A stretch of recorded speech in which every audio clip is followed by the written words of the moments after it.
Hi, everyone, and thanks for tuning in to another episode, a new episode of the Something Else podcast. My name is Gabriella, also known as Gabby, and I am your host. And today I have a guest, one of my good friends here. He wants to remain anonymous, so we'll just keep it at that. This is an audio episode, so this is going to be a little bit different than the video episodes that we were uploading before, but the video will be back. It's going to be interchangeable now, so between audio and video. So a little bit of both for everyone. So today is going to be an exciting episode. It's a few days before Father's Day that we're recording this, so I really wanted to do an episode where we kind of just talk about fatherhood, manhood, and just kind of get into that topic just to have like a little bit of different perspective and thoughts on fatherhood and manhood. So, how long have you been a father? I'm going on 12 years now. About 12 years, yeah. My son gonna be 12 next month. So when did you have your son? 12 years ago. And how old were you? I think I was probably like 20. Yeah, about 20. Oh yeah, that's young. I think he came when I was like 21 though. But I started the process when he was 20. Okay, gotcha. And did becoming a father change you in any way? Was like it a surprise or? It definitely changed me. Considering where I came from, it definitely changed me. It gave me some type of perspective on life itself. So it changed me for the better, of course. And like, what's the best part about fatherhood? Having someone that looks up to you, and having someone that you can guide throughout life and teach them, like from what you've been through, you could teach them. So, do you see more of yourself in your son? Definitely. And what character traits do you see? Good and bad. Okay. And so, how do you teach him from your life experiences? How does that work? I talk to him. I came from, we probably, being African American, we probably all been through this. I came from ass whoopings, just to keep it real. But I don't do that with my son. I talk to him like a man. That's something that I didn't get. So I talk to him like a man. Everything he goes through, I talk through it with him.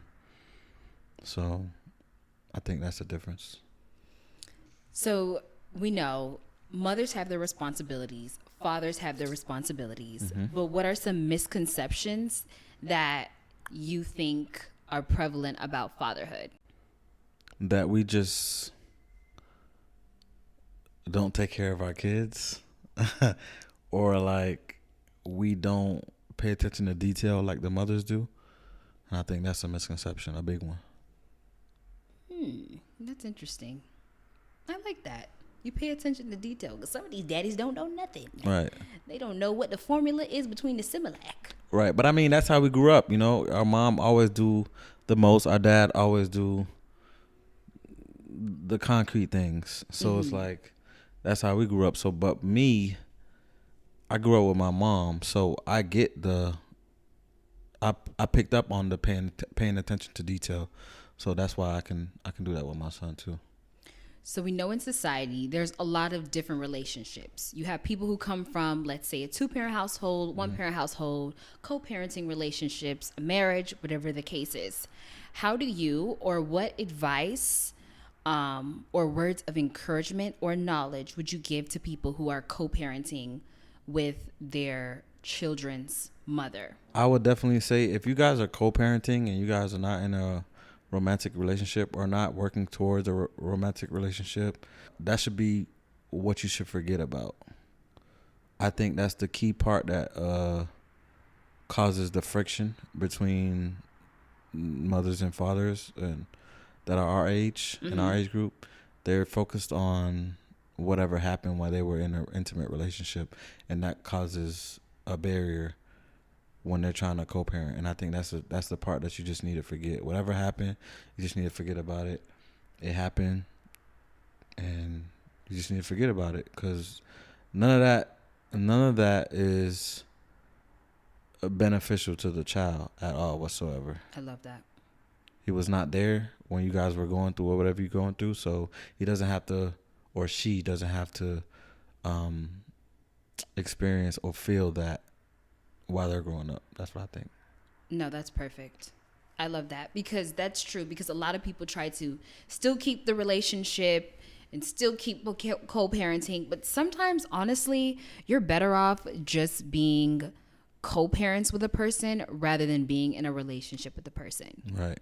And don't do it for the kids. Don't stay in it for the kids. I know you love them kids, but don't do it for the kids because I mean, not to cut you off, but I mean, at the end of the day, you are doing it for the kids, but you gotta do it the right way. Like, so what you're saying is, don't stay in a relationship that's toxic, or for that's sure. that's Exactly. reached its end for the kids.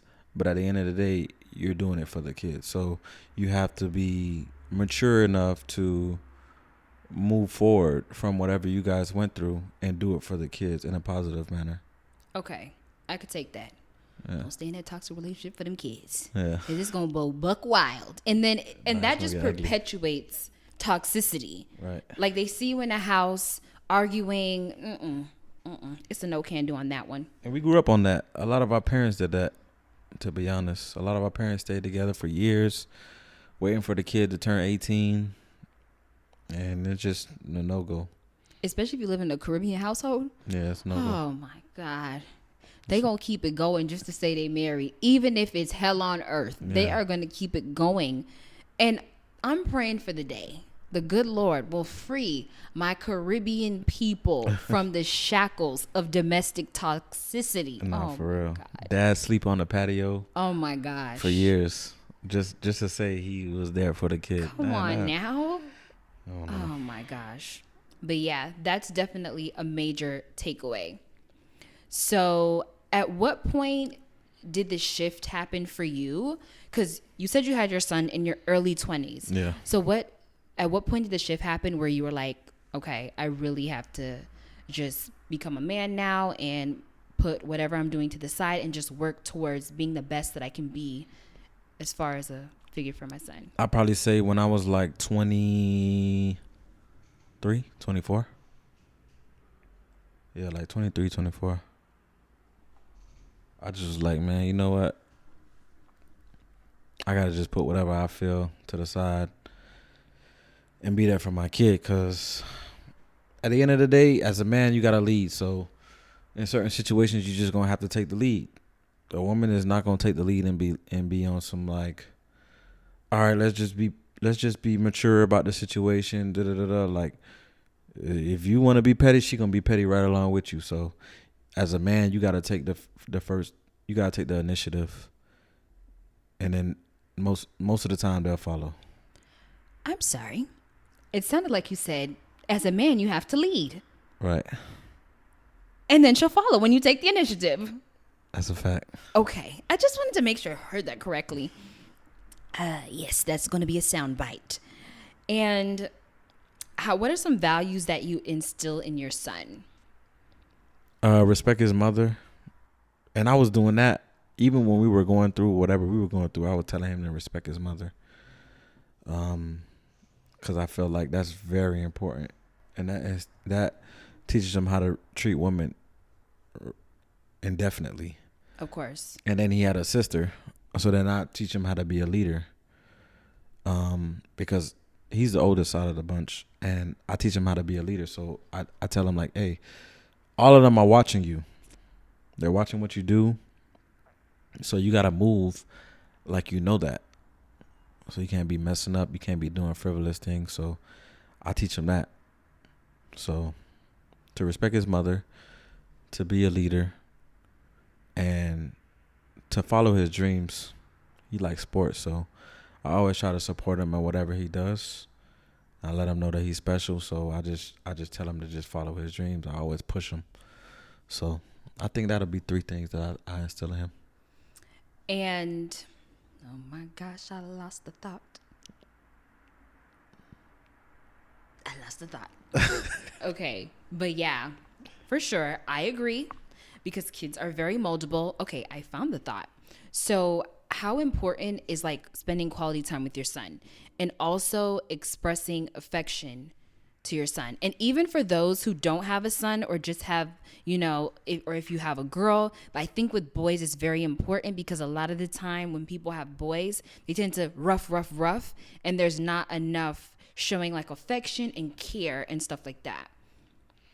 Um, at first, when I was younger, I was on some rough with my son, like no crying, none of that. And then I got older and I started reading things and experiencing different things, and I started expressing my affection with him because I realized I didn't have that growing up, and I didn't want him to grow up like how I grew up, all rough and not know how to express himself. So I do that with him to the best of my ability. So I do that with him. So what does that look like for you? I always tell him I love him. I hug him. I call him, ask him how you doing. Like things like that. I kind of want to get back to, well, you kind of answered it, but separating, because that just kind of, makes me come up with the thought that a lot of the times when it comes to fatherhood, people have a hard time, interacting with their child and, separating the actions of the mother from the child. But I don't interfere with what she does because that's her job to do how she does it. So I'm not trying to be his mother because I can't do that. So I'm still his father, so I still have to be firm. But I'm not so firm to where it's like there's no love there. Mm-hmm. So like I try to have like a balance. But where his mom, she tried to be firm, but for the most part, it's all love. You know what I mean? Of course. Nurturing and love. So like I have to be the one to instill some type of structure, some type of firmness. Okay. So that's the difference, I think. And do you feel like as a father, there's this pressure to constantly perform? Yeah, I mean, cause you're like how I tell him he's under the scope, I'm under the scope Mm-hmm. by him. So he's always watching. So yeah, there's always a pressure. You always gotta be there to provide. You gotta be there to have advice for him.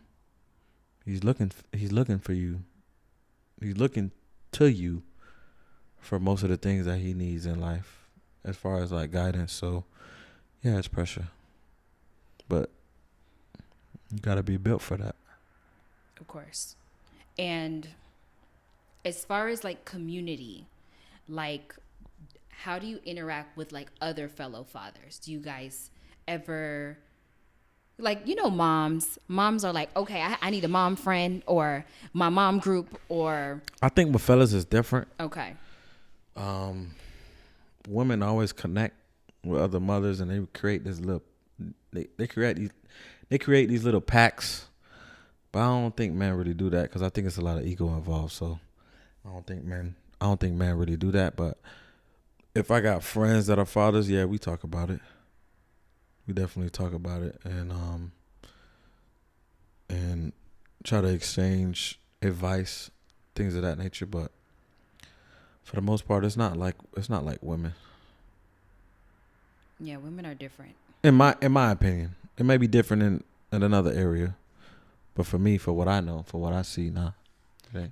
I know women, it's kind of like more of a community of, it's kind of like, even if you don't have kids, you're like, girl, what's that lotion that you use? Or, you asking for advice on different things. But like, even with momhood, it's like you calling this mom friend and you like, what's the vitamins that you give your child and stuff like that. But with fathers, it's like you taking them to the game. Yeah, so like I think like I said before, like for women they're more nurturing, so they're gonna ask about things like that to for the child. But for men, it's more so like where your child playing at, what park he at, who the coach over there, like something like that. You know what I mean? Just the basics. Yeah, like things that we're supposed to be in charge of. You get what I'm trying to say? So I don't want to say it like a gender roles, but hey, that's just what it is. That's a societal thing, of course. But yeah, fatherhood is different for sure. I Yeah. remember when I was in middle school and my mom was like working away from home and I was mostly with my dad. It was like talking to him about certain things. It's like I was just so uncomfortable. Mm-hmm. I think starting early off, and of course you can correct me if I'm wrong because you have the kid and I don't, but definitely starting early on in creating a space where your kids can almost come to talk to you about anything is so important. Yeah. But they're still gonna choose who they want to talk to about what. Okay. I think. I could see that because Cause it's so crazy, right?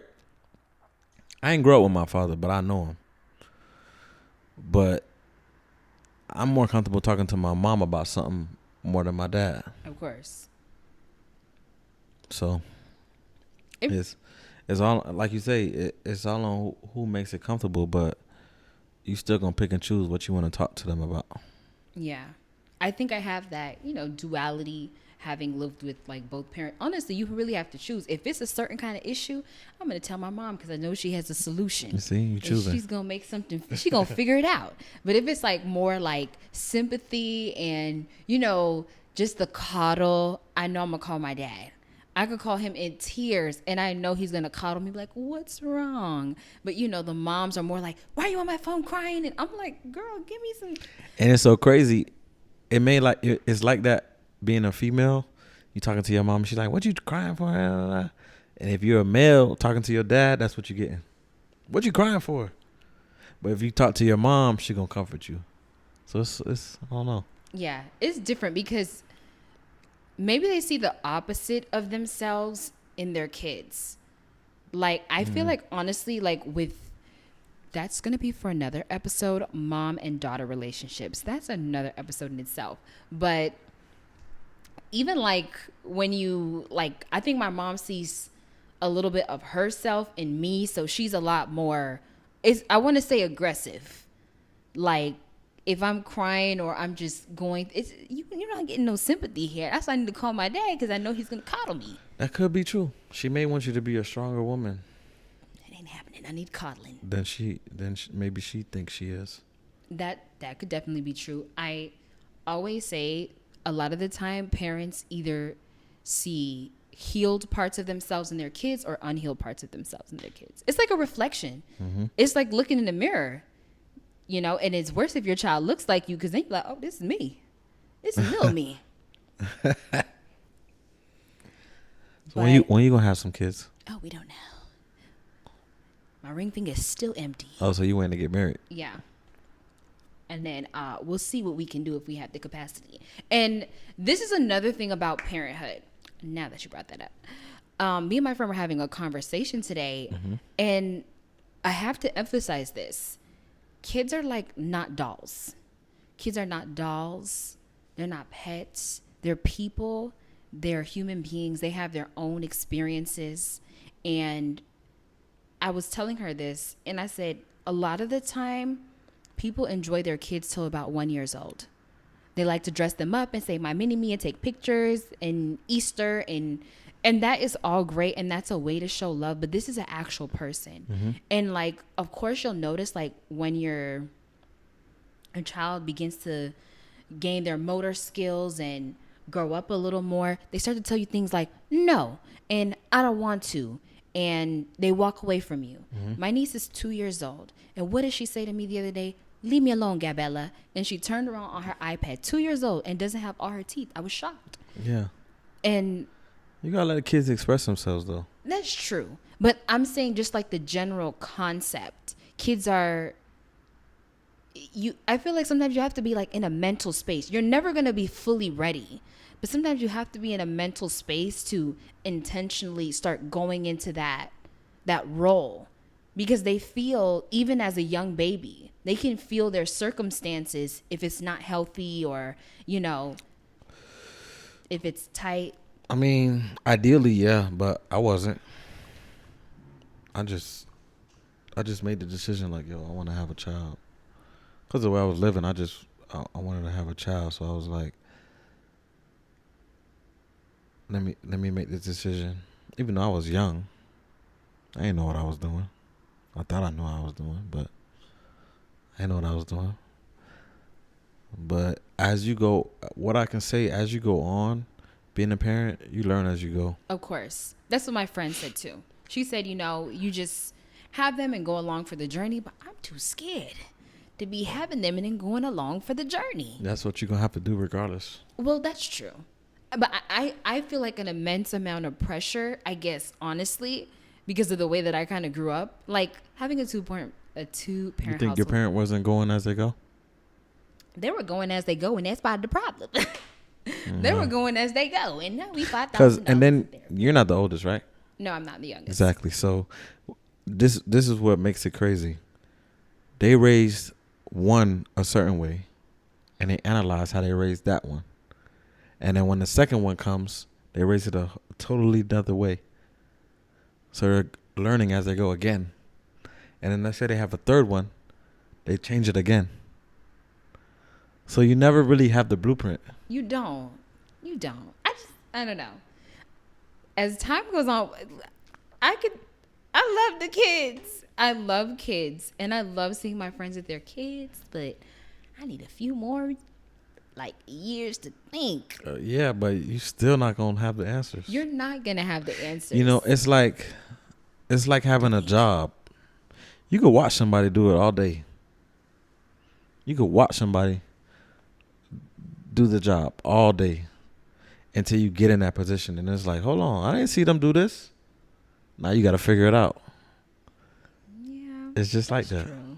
At least for me, to answer your question, at least have that solid, I just want to be married, we'll figure it out. Because I feel like I don't think being married is going to make it easier. It's not going to make it easier, but you have That'll please your spiritual aspect of it. At least you have someone to bounce your ideas off. Maybe he has certain remedies that he could say. Because what if he don't? What do you mean, what if you don't, sir? What if he doesn't? He don't got no remedies? Yeah. You married, but that don't mean he know how to take care of a child. So what if he doesn't? What you gonna do then? You gotta join one of the mommy packs. He gonna have to join one of the daddy packs. Cause wait a second now, this is a 50-50 project. It is. But you guys are both learning as you go. That's what I meant by that. Nobody knows. Nobody knows. Even our parents. That's why they always tell us to give our parents grace, because they didn't really know what was going on. That's true. They were learning as they go. So, and it's the same. That's true. That's so true. Even now, as I'm older, my parents are into their 60s, and I'm like, dang. You really look at them and you're like, wow, now I see why I'm the way that I am. Mm-hmm. You see them for. And it's like you subconsciously pick up on these traits. Yes. I'm like, wait a second. Oh, that's why I do that. You really start to see yourself in your parents, and it humanizes them. Because I would say, growing up, you kind of are blind to the concept that your parents are people. You're blind to the concept that they have flaws and they can fall short. Of course, when they're mad or they're angry when they did something out of play. But when you're older and you've learned life, then you can see, oh, it's real out here. Mm-hmm. And people have real experiences. So, yeah, that's what I would say about that. Father's Day is coming up. It's in a few days, of course. And if you could give one piece of advice, one word of encouragement to the fathers out there, what would you say? Don't turn your back on them kids, because they ain't asked to be here.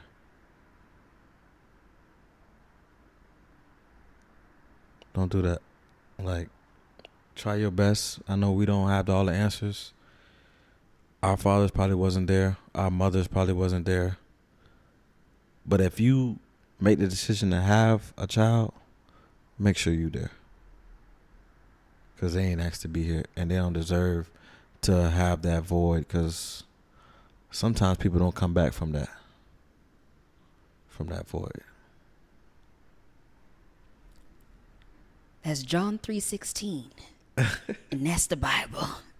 That's not John 3:16, but I'm just saying. But yeah. That's a really good word. That's a really good word of encouragement. Because honestly, I don't mean to open it back up again, but some people really cannot recover from that. Yeah, some people don't. And you just don't want to be the Some people hold that grudge for years, forever. For years. And they just can't recover. And some people get through it. Some people, it gives them fuel to be who they are, as far as like if they're successful or anything like that. It gives them that fuel. But then some people, they just can't do it. It just cripple them like, dang, why me? So you don't want your child to grow up like that. So. Yeah, I'm going to cut that, upload that. But thank you so much for coming on. No problem. I appreciate you. I know you do. Not too much. But guys, this episode is going to be on YouTube, Spotify, Google Podcasts, and Apple Podcasts. It's audio only. Follow us on Instagram at the Something Else Podcast. I am trying to get back into the swing, and the swing has been swinging, but I'm definitely going to be uploading some more episodes. Thank you guys for tuning in, and I will see you in the next episode. Bye.